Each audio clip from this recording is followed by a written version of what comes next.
السلام علیکم ورحمۃ اللہ وبرکاتہ۔ نحمدہ ونصلی ونسلم علی رسولہ النبی الحنین المکین الرؤوف الرحیم، اما بعد فاعوذ باللہ من الشیطان الرجیم، بسم اللہ الرحمن الرحیم۔ انا انزلناہ فی لیلۃ القدر وما ادراک ما لیلۃ القدر لیلۃ القدر خیر من الف شہر تنزل الملائکۃ والروح فیہا باذن ربہم من کل امر سلام ہی حتی مطلع الفجر۔ صدق اللہ العظیم، والصلاة والسلام علی اشرف الانبیاء والمرسلین وعلی آلہ وصحبہ وعلماء امتہ وصلحاء ملتہ واتقیاء دینہ اجمعین الی یوم الدین، اما بعد۔ اللہ کا لاکھ لاکھ شکر ہے کہ ماہ مقدس رمضان المبارک کے آخری اور تیسرے عشرے تک اس نے اپنے فضل و کرم سے اپنی رحمت اور نعمت کے صدقے میں سلامتی، صحت اور عافیت کے ساتھ پہنچنے کی توفیق عطا فرمائی۔ یہ ماہ جو انسانوں کے نفوس کو پاک کرنے کا مہینہ ہے، اس کی اہمیت کیا ہے ہر آدمی سمجھ سکتا ہے کہ دنیا کی کسی بھی مشین کو خرید لیا جائے اور کتنی ہی مہنگی گاڑی کو خرید لیا جائے، کچھ مہینے تک چلانے کے بعد آپ کو اس گاڑی کی سروس اور ٹیوننگ کروانی پڑتی ہے، اور اگر آپ اس کی سروس نہ کروائیں، اس کی ٹیوننگ نہ کروائیں تو انجن بھی خراب ہوتا ہے، گاڑی بھی خراب ہوتی ہے، اور مشین اور اس کے کل پرزے بھی خراب ہو جاتے ہیں۔ اس لیے جہازوں میں اوور ہالنگ کی جاتی ہے، گاڑیوں میں ٹیوننگ کی جاتی ہے، اور مشینوں کی سروس کی جاتی ہے۔ اللہ سبحانہ و تعالیٰ نے انسان کے وجود میں انسان کے لازمے کے طور پر نفس اس کے ساتھ کر دیا ہے، دل یہ اس کے ساتھ ہے، اور 11 مہینے تک ہم دائیں بائیں دیکھتے ہیں، ہمارے آگے پیچھے کی جو دنیا ہے وہ ہمیں مستقل طور پر اللہ اور اس کی یاد سے غافل کرتی رہتی ہے۔ پیسے ہیں، دولت ہے، اولاد ہے، زمین اور پراپرٹیوں کی محبت ہے، دنیا میں ہر چیز کو بڑھانے کا قدرتی طور پر جذبہ، اور اس جذبے کا انسان کے قلب پر غلبہ۔ انسان چاہے نہ چاہے لیکن وہ اس طرف متوجہ ہونے لگتا ہے۔ اللہ سبحانہ و تعالیٰ نے انسان کے دل سے اس میل کو جس کو زنگ کہا گیا، حضور علیہ الصلاۃ والسلام نے ارشاد فرمایا، ان القلوب لتسطع وجلاؤها ذکر اللہ، بے شک انسان کے دلوں پر زنگ چڑھ جاتا ہے، اور فرمایا کہ اس زنگ کو دور کرنے کا طریقہ یہ ہے، وجلاؤها ذکر اللہ، کہ بندہ اللہ کی یاد کی طرف متوجہ ہو جائے۔ ماہ رمضان المبارک کی یہ خوبی اور خاصیت ہے، اگر کوئی اپنی بیماری کی وجہ سے روزے نہ بھی رکھ سکے، کوئی اپنی کسی مجبوری کی وجہ سے تراویح کی نماز کے پڑھنے کی سعادت سے محروم رہ بھی جائے، تو تب بھی اس کے دل میں اگر یہ خواہش ہے کہ اللہ سبحانہ و تعالیٰ مجھے اس ماہ مبارک کی برکتیں عطا فرما دیں تو وہ شخص محروم نہیں رہتا. اور اسی لیے اس بات کی شدید طور پر فقہاء اور علماء نے اہل اسلام کو تاکید فرمائی کہ اگر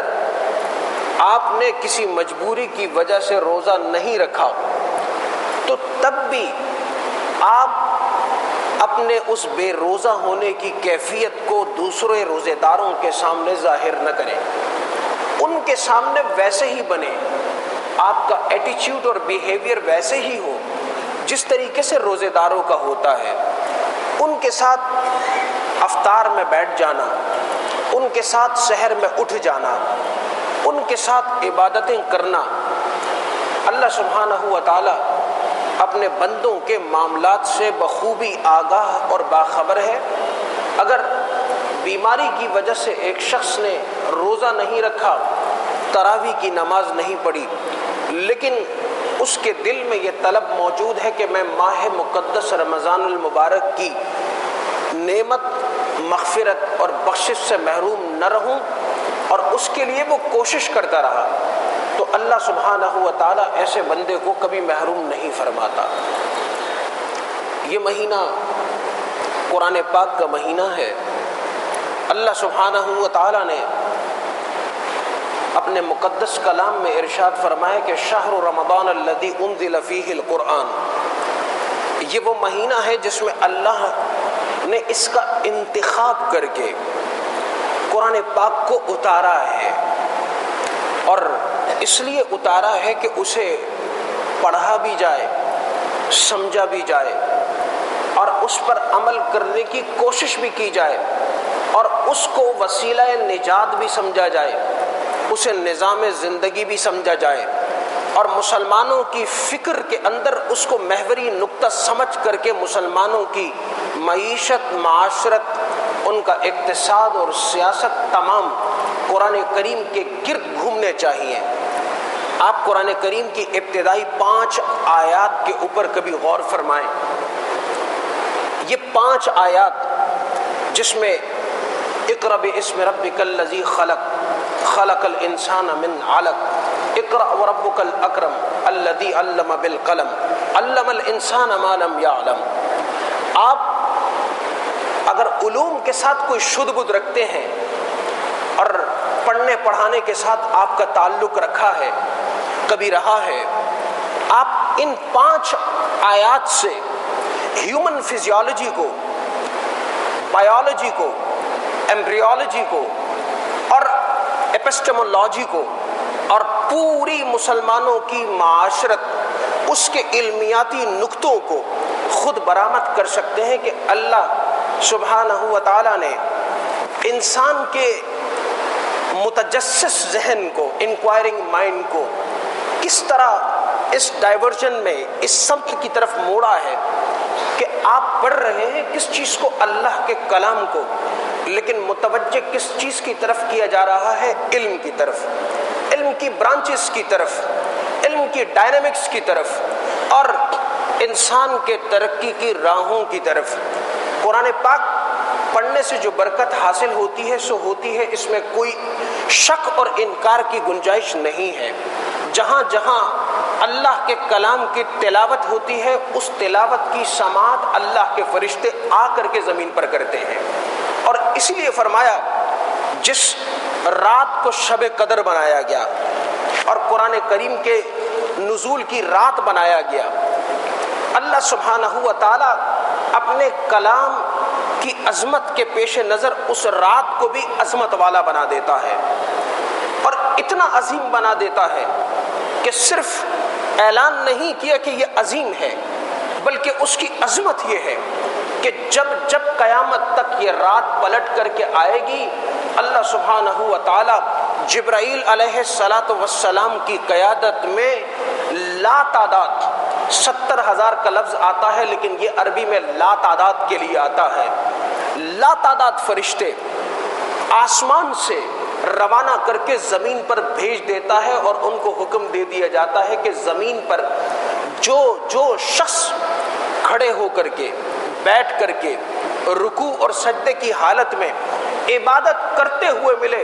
اس کے لیے دعا بھی کی جائے، اس کے لیے مغفرت اور بخشش کی طلب بھی کی جائے۔ جبرائیل علیہ السلام دعا کریں، فرشتے آمین کہیں، اللہ سبحانہ و تعالی بندے کی بخشش نہیں فرمائے گا تو کیا فرمائے گا؟ یہ قرآن کریم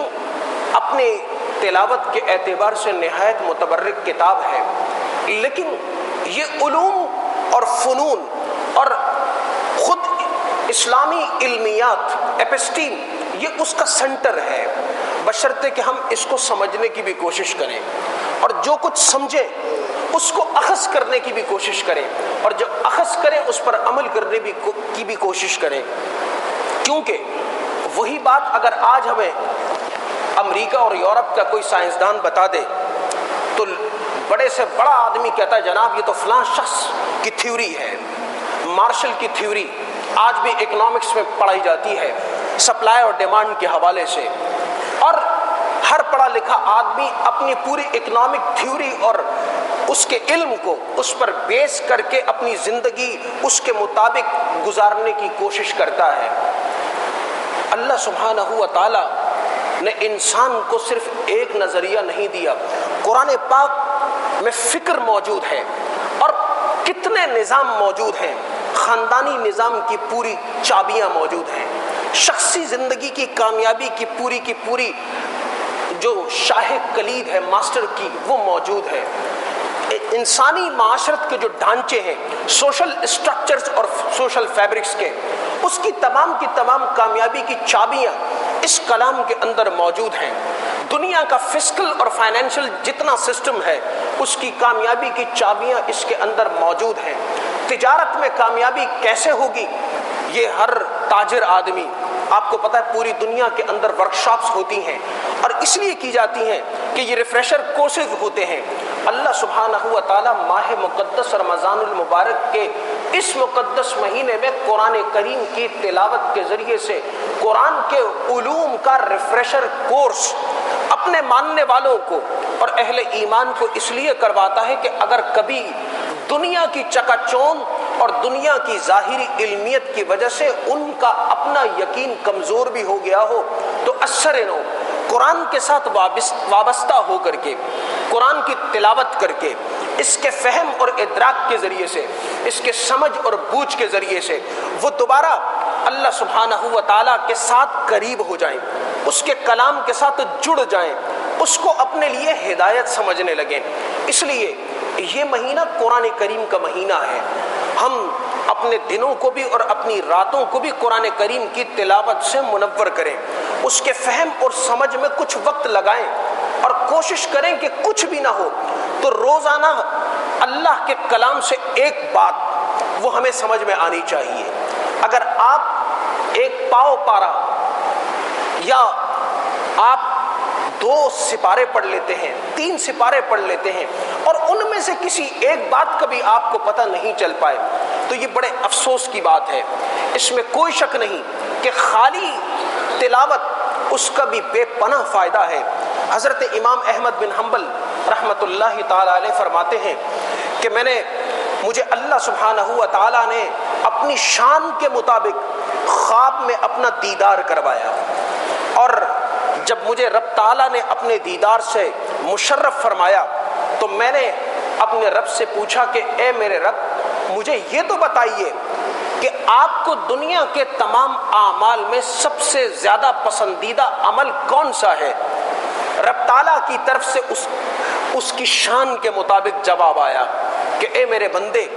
مجھے سب سے زیادہ محبوب عمل یہ ہے کہ میرا بندہ میرے کلام کی تلاوت کرے۔ کہا میں نے دوبارہ پوچھا کہ اے باری تعالیٰ بہت سارے لوگ ہیں جو تیرے کلام کی تلاوت کرتے ہیں ان کو سمجھ میں آتا ہے،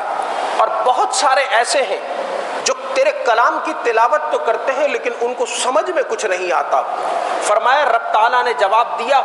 یہ کلام میرا ہے، اس کی رحمتیں اور برکتیں بھی میری عطا کردہ ہیں، بس جو شخص اس کو سمجھ کر کے پڑھے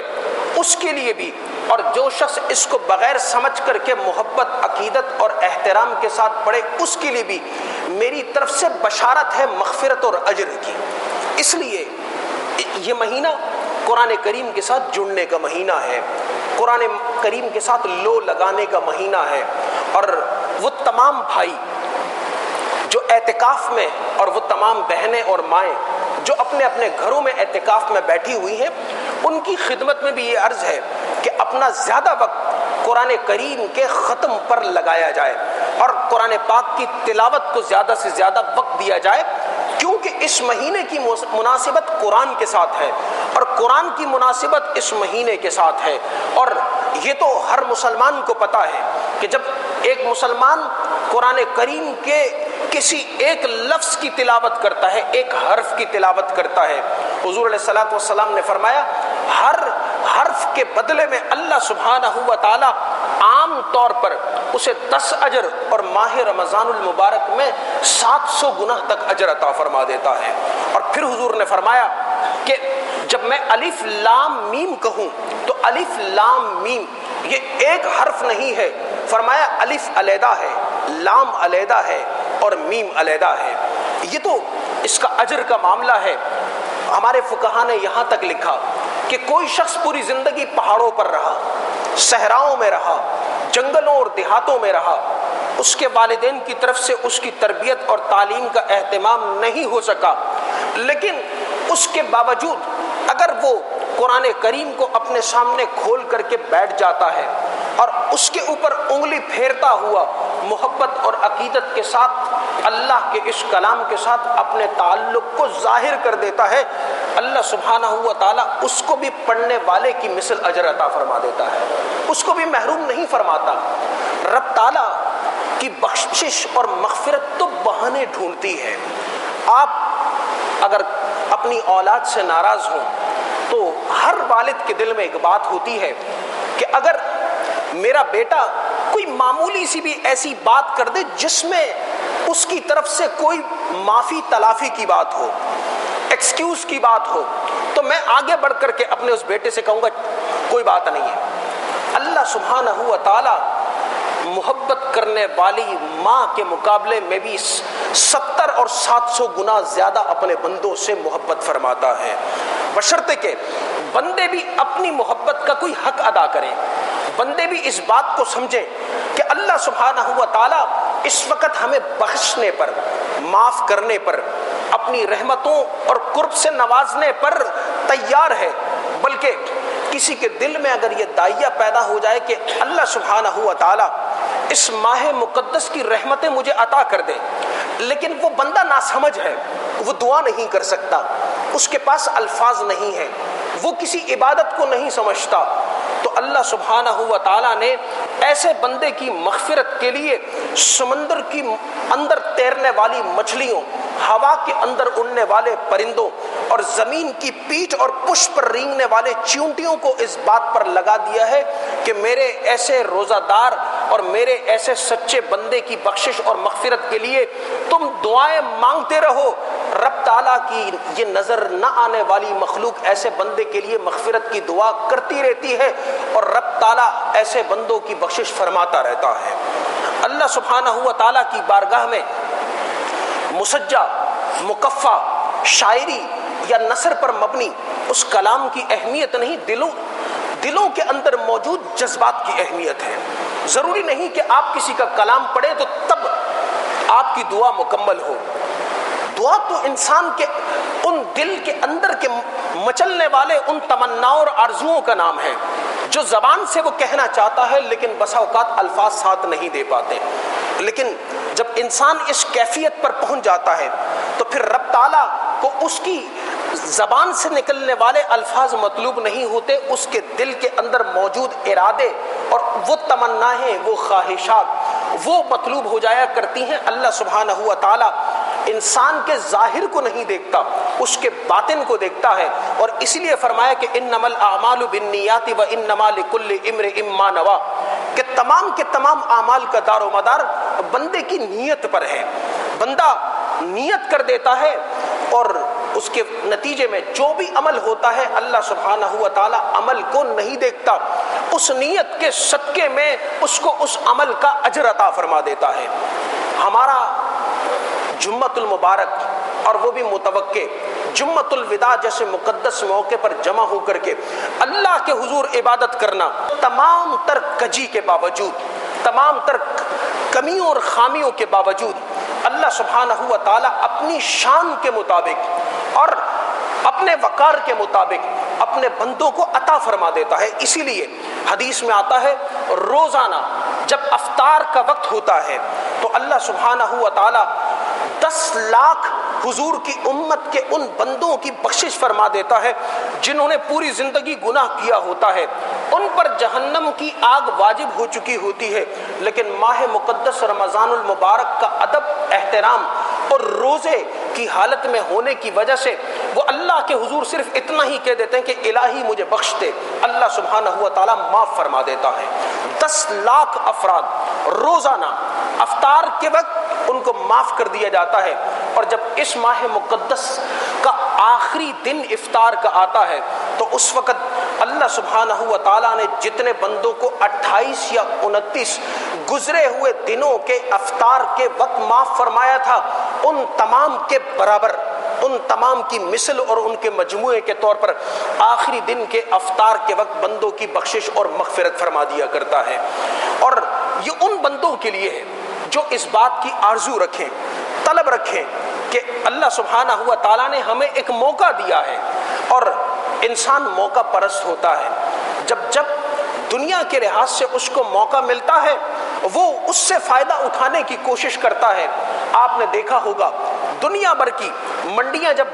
وہ ڈاؤن ہوتی ہیں تو اس وقت خریدار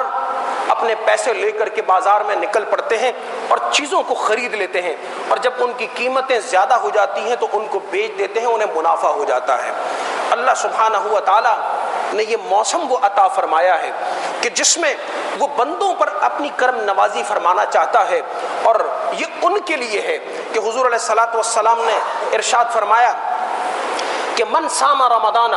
ایمانا و احتسابا غفر له ما تقدم من ذنبی، پھر فرمایا کہ من قام رمضان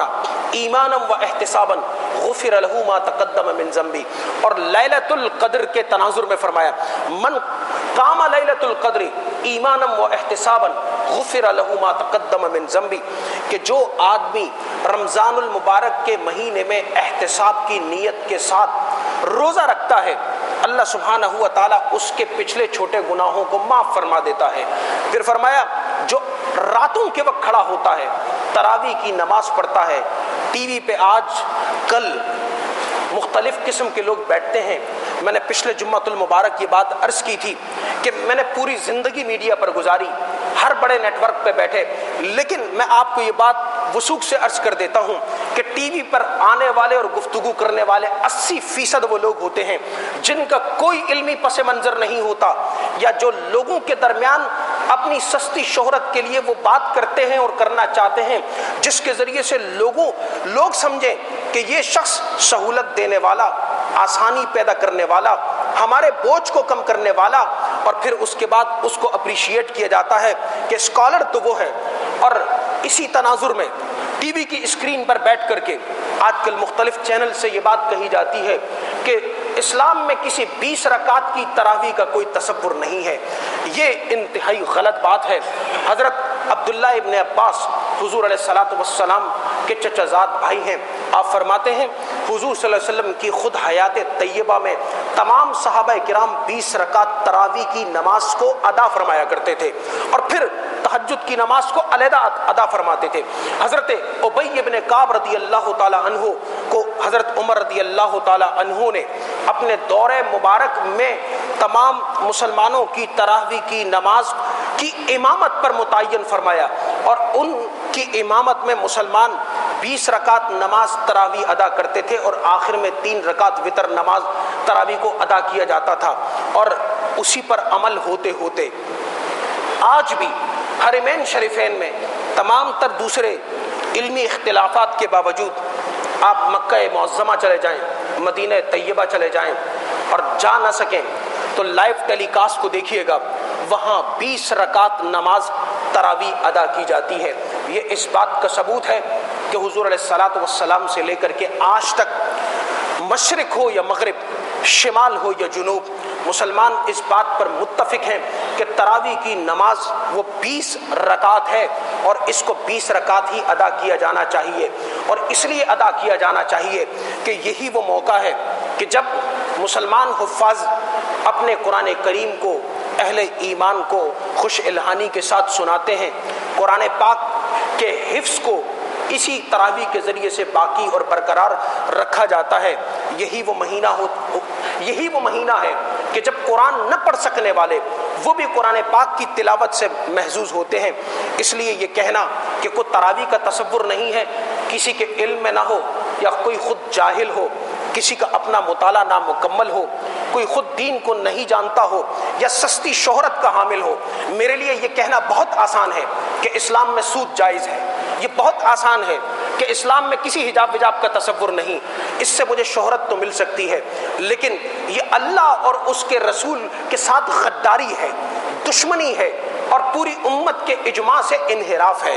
پوری امت کے تعامل اس سے بغاوت ہے اور امت کو گمراہی کی راہ پر گامزن کرنا ہے۔ اس لیے ماہ مقدس رمضان المبارک کی بابرکت ساعتوں میں، راتوں میں 20 رکعت نماز تراویح کو ادا کیا جائے، اور اسی کے لیے حضور نے فرمایا کہ من قام رمضان ایمانا و احتسابا غفر له ما تقدم من ذنبی، جو ان راتوں میں احتساب کی نیت سے کھڑا ہو گیا اللہ کے حضور، اللہ سبحانہ و تعالی اس کی بھی بخشش اور مغفرت فرما دے گا، اس کے گناہوں کو معاف فرما دے گا۔ یہ آج ہو سکتا ہے کہ آخری جمعۃ المبارک ہو، اور جمعۃ المبارک اتنا بڑا دن ہے کہ بعض حدیثوں میں آتا ہے کہ اللہ سبحانہ و تعالی ہر روز جہنم کی آگ کو بھڑکاتا ہے، لیکن جب جمعۃ المبارک کا دن آتا ہے تو اس کی افضلیت یہ ہے کہ اس کی وجہ سے، یعنی جمعۃ المبارک کے دن میں جہنم کی آگ کو نہیں بھڑکایا جاتا ہے، اس دن کے ادب اور احترام سے۔ اور اہمیت یہ ہے، یہ جو مسجد کے دروازے ہیں، آپ کو تو بظاہر سیکیورٹی والے لوگ نظر آتے ہوں گے، لیکن یہاں ملائکہ کا چیک اور ملائکہ کی اپنی سیکیورٹی ہر مسجد پر ہوتی ہے۔ ان کے ہاتھوں میں حدیث میں آتا ہے رجسٹر ہوتے ہیں، اور پہلے آنے والے شخص کا نام اوپر لکھا جاتا ہے، اس کے بعد آنے والوں کا نام وہ لکھا جاتا ہے، اور جیسے ہی خطبے کا آغاز ہوتا ہے اس کے بعد جتنے لوگ آتے ہیں ان کی نماز جمعہ تو ادا ہو جاتی ہے، لیکن انہیں جمعے کی برکت حاصل نہیں ہوتی، کیونکہ خطبے کے آغاز کے ساتھ وہ رجسٹر کو بند کر دیتے ہیں۔ اور اسی لیے حدیث میں آتا ہے جو خطبے سے پہلے مسجد میں داخل ہو گیا، گویا کہ اس نے اللہ کی راہ میں اونٹنی ذبح کر کے صدقہ کر دیا، جو اس کے کچھ دیر کے بعد آیا گویا اس نے اللہ کی راہ میں بھیڑ کو قربان کیا، جو اس کے بعد آیا اس نے گویا اللہ کی راہ میں مرغی کی مثل کسی چیز کو صدقہ کیا، اور جو اس کے بعد آیا اس نے گویا کہ ایک انڈا اللہ کی راہ میں دیا، اور فرمایا جو خطبے کے آغاز کے وقت اب داخل ہوا اس کے لیے کوئی اجر نہیں، اس نے صرف فرض نماز کو ادا کر دیا۔ اسی لیے رمضان المبارک صرف سحری اور افطار کا نام نہیں، اپنے معاملات اور معمولات اس کا جائزہ لینا، اپنے آپ کو بدلنا، اپنی عادتوں کو بدلنا اور اپنے اخلاق کو سنوارنا، یہ اس کا مقصد ہے۔ اور اسی لیے رب نے فرمایا کہ لعلکم تتقون، کہ شاید تم اس سے بدل جاؤ، شاید تمہارے مزاج میں تبدیلی پیدا ہو جائے، شاید تمہارا کردار بدل جائے، اور شاید تمہارا اللہ کے ساتھ ٹوٹا ہوا تعلق دوبارہ جڑ جائے۔ یہ وہ مہینہ ہے کہ جس میں مسلمانوں کو اپنے رب کے ساتھ اپنے تعلق کو دوبارہ جوڑنے کی ضرورت ہے، اور جس طرح نماز فرض ہے، روزہ فرض ہے، زکوٰۃ فرض ہے اور دوسری عبادات فرض ہیں، ویسے ہی اللہ نے مسلمانوں پر توبہ کرنا بھی فرض قرار دیا ہے۔ توبہ کرنا، مرد ہو، عورت ہو، چھوٹا ہو، بڑا ہو، پڑھا لکھا ہو، ان پڑھ ہو، اس کے اوپر توبہ کرنا فرض ہے۔ اور اگر ایک بندہ اس مہینے میں بھی توبہ نہ کرے تو پھر اللہ سبحانہ و تعالی اسے اپنی رحمت سے محروم فرما دیتا ہے۔ یہ مہینہ رجوع الی اللہ کا ہے، رجوع الی الرسول کا ہے، رجوع الی القرآن کا ہے۔ یہ back to Quran, back to prophet Muhammad صلی اللہ علیہ وسلم and back to almighty Allah کا مہینہ ہے کہ ہم اپنی زندگی کے دوسرے معاملات میں اللہ اور اس کے رسول کی طرف پلٹ آئیں۔ اللہ سبحانہ و تعالی ہمیں اس مہینے کی شب قدر کی اور قرآن پاک کی رحمتیں، برکتیں، عظمتیں اور ان کی نورانیت سے ہم سب کو منور فرمائے، ہم سب کی بخشش فرمائے، ہم سب کی مغفرت فرمائے، اور ہماری جتنی نیک جائز تمنا ہے ان سب کو پورا فرمائے، اور ہم پر اپنی کرم نوازیوں کی جو بارشیں رب تعالی حرمین میں اپنے بندوں پر فرما رہا ہے، وہی نوازشیں یہاں پر موجود ان تمام بندوں پر جن کے دلوں میں اس چیز کی طلب ہے، ان نعمتوں کی طلب ہے، وہ فرمائے، اور سب کے ساتھ رحم کا معاملہ فرما دے، کرم کا معاملہ فرما دے۔ جتنے لوگوں نے صدقات کیے ہیں، عبادتیں کی ہیں، الہ العالمین سب کو اپنی شان کے مطابق اجر عظیم عطا فرمائے۔ آمین۔ وما علینا الا البلاغ المبین۔